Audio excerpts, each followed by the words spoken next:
전 세계 주요국 중앙은행이 긴축 기조를 이어가면서 글로벌 금융시장은 폭탄을 맞고 있습니다. 주식시장은 경기 침체 우려를 반영하며 약세장에 들어섰고 채권과 외환시장의 변동성도 커지고 있습니다. 글로벌 금융시장의 흐름 짚어보는 시간 마련했습니다. 한국금융연구원 박성욱 거시경제연구실장 자리하셨습니다. 안녕하십니까? 네, 안녕하십니까? 네. 최근에 증시도 그렇고 연일 롤러코스터를 타고 있어서 참 불안한 흐름이 이어지고 있다 이렇게 봐야 될 것 같습니다. 현재 글로벌 금융시장의 흐름 어떻게 보고 계신지요? 글쎄요, 최근 상황을 보면 그러니까 경기 둔화 조짐이 나타나면서 그러니까 생각보다 조기에 이제 연준이 금리 인상 속도를 조절할 수 있을 거라는 기대가 시장에 이렇게 퍼지고 그러면서 경기에 나쁜 뉴스가 오히려 증시에는 좋은 뉴스다라고 해석이 됐던 상황이었는데요. 근데 이제 경기 둔화하고 그 고인플레가 동시에 나타나는 경우에는 네.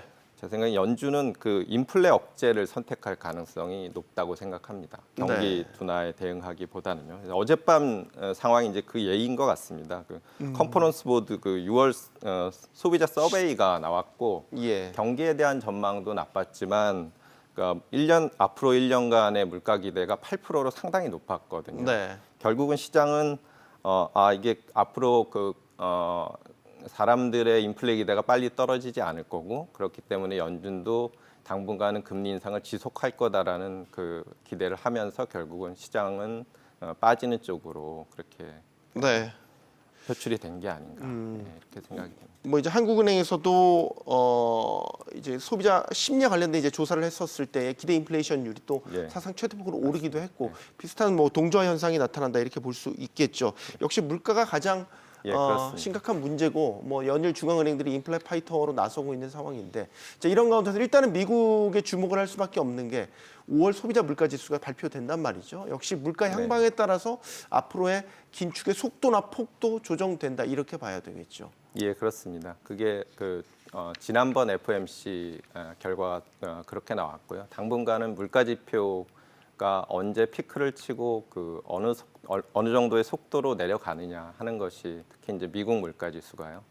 그 전 세계 글로벌 금융시장의 가장 키 지표라고 이렇게 말씀드릴 수 있겠습니다. 네, 환율 좀 짚어볼게요. 원달러 환율 1,300원 돌파했습니다. 했다가 지금 내려오고 있긴 하지만 언제든 다시 1,300원 돌파할 가능성이 있고 연일 연준이 긴축에 나서고 있기 때문에 강달러 기조가 계속해서 이어진다. 이런 영향이 계속해서 우리 외환시장을 흔들 것이다.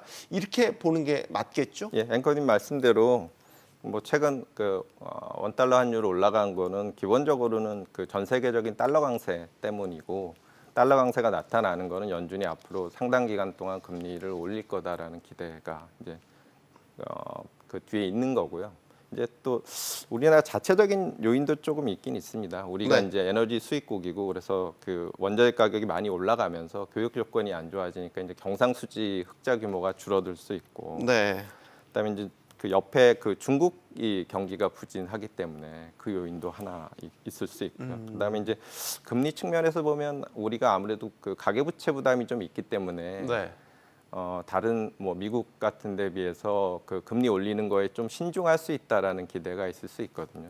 그러면 이제 그게 환율에도 좀 영향을 줄 수 있고요. 근데 이제 반면에 펀더멘탈 측면에서 보면 우리가 아무래도 코로나19를 잘 극복을 했고 네. 그다음에 이제 우리가 그 순자산 국가고 하는 것들은 다른 신흥국에 비해서는 좀 상황이 좋을 수 있다. 그래서 그게 그 환율을 좀 지지하는 요인이 될 수도 있겠다 이런 생각을 하고요. 네.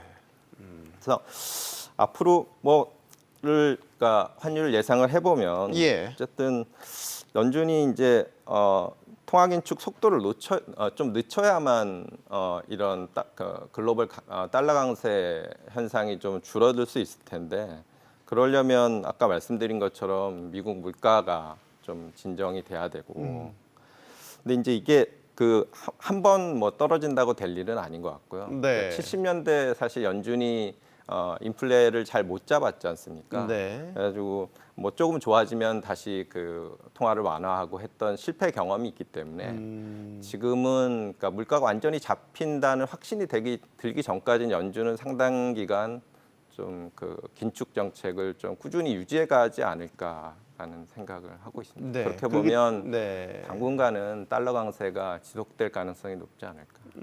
그러면 뭐 예를 들어서 1,300원을 넘어서 그 이상까지도 우리가 대비를 해야 되는 거는 분명히 맞는 근데 뭐 시점인 것 같다. 변동성이 크기 때문에 일시적으로는 그럴 수 있겠지만 사실 1,300원이라는 그 레벨 자체는 이미 조금 높기는 한 수준이죠. 네. 이 환율도 이제 상대적인 개념이기 때문에 뭐 이제 국내에 미치는 영향을 따져 본다면 기업들도 적응을 해 나가야 되잖아요. 뭐 사실 그렇습니다. 중소기업 같은 경우는 환율 10원만 올라도 뭐 상당히 큰 영향을 준다라고 많이 얘기를 하기 때문에 기조적으로 당분간은 강달러 기조가 이어질 거라는 것에 대해서 뭐 기업도 그렇고 대비를 좀 어느 정도는 해야 되는 시점이 아닌가라는 생각을 갖게 됩니다. 채권 금리를 좀 짚어볼까요? 국채 금리 같은 경우는 이제 미국 같은 경우도 그렇고 좀 많이 올랐다가 또 한풀 꺾이는 모습이긴 하거든요. 이게 그런데 경기 침체 우려를 반영하고 있다는 게 기저에 깔려 있다. 이런 분석이 지배적이란 말이죠. 여기서 또 나오는 것이 물가는 오르는데 경기도 같이 둔화되는 스태그플레이션 우려가 아니겠습니까?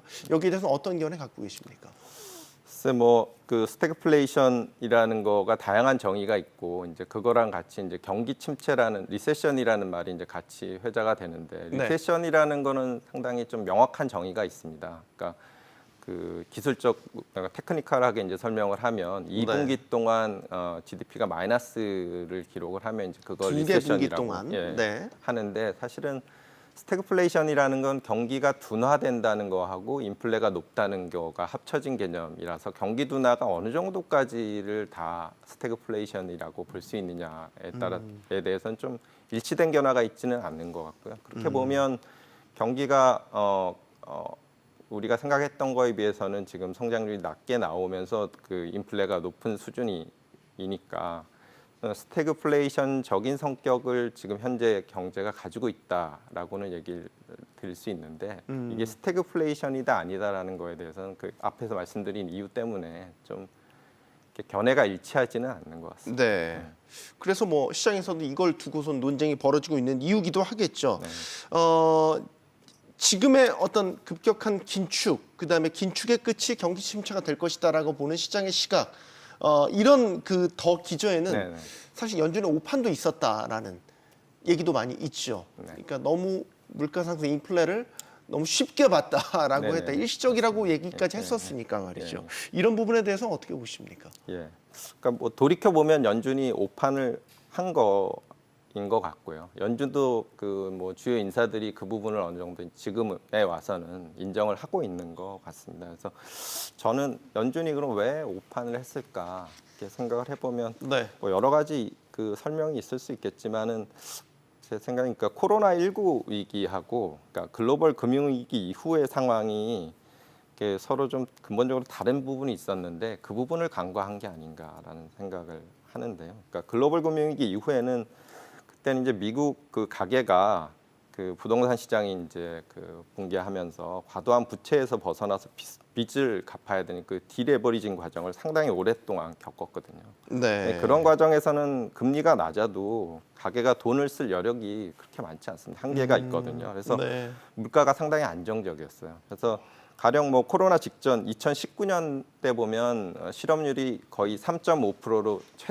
최저 수준이었는데 그때 물가는 연간 1.8% 2%도 안 됐거든요. 근데 반면에 이제 코로나 위기 때는 미국 가계는 오히려 그러니까 저축을 많이 해가지고 소비 여력이 상당히 커졌습니다. 그래서 네.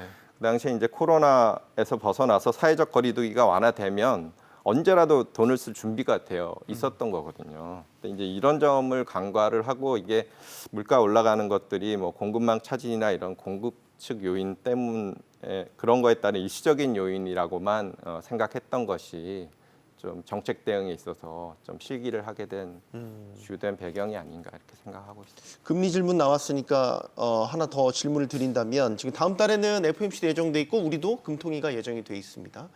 지난 연준이 0.75% 포인트를 이제 자이언트 스텝을 단행했기 때문에 늘 한미 간의 금리 격차에 대한 이제 이야기가 있잖아요.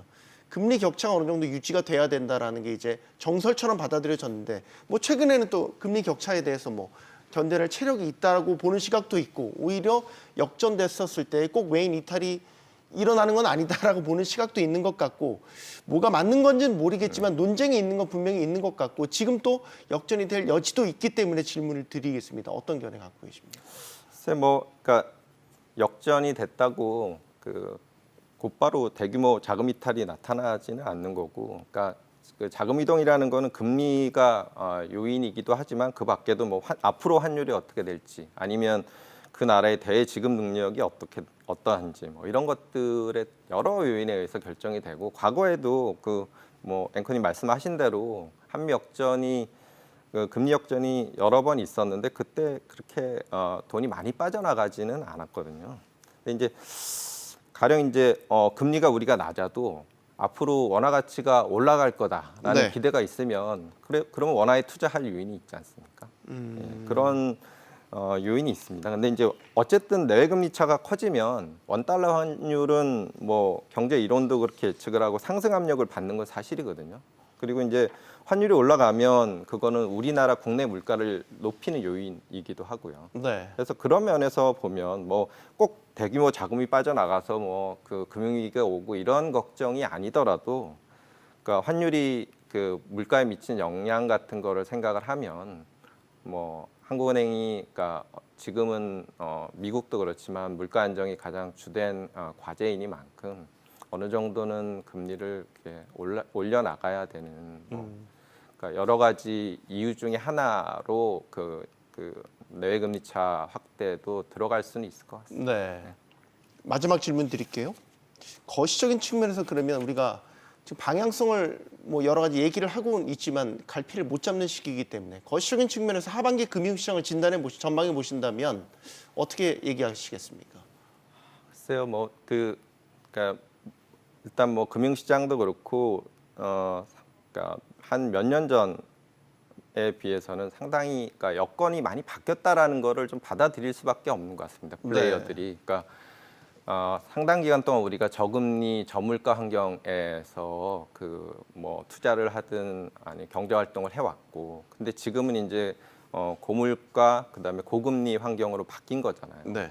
근데 그렇게 되면 사실은 가령 그러니까 자산 가격이라는 게 어떤 똑같은 앞으로 그 미래에 똑같은 수익을 낳는 자산이라 하더라도 그걸 현재 가치로 평가를 해보면 네. 가치가 떨어지거든요. 그렇죠. 그러니까 이렇게 금리 여건이 확 바뀌었을 때는 모든 자산에 대해서 자산 가격의 재평가가 이루어지는 수밖에 없고, 그게 지금 이루어지고 있는 시기인 거거든요. 네, 네. 그리고 그게 사실은 그러면 새로 평가된 가격이 얼마인지에 대해서 모두가 이렇게 알기가 어렵고 불확실성이 큰 상황입니다.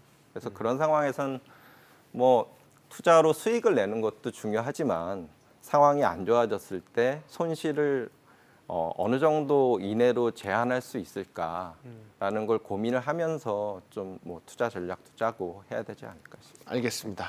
한국금융연구원 박성욱 거시경제연구실장과 이야기 나눠봤습니다. 고맙습니다.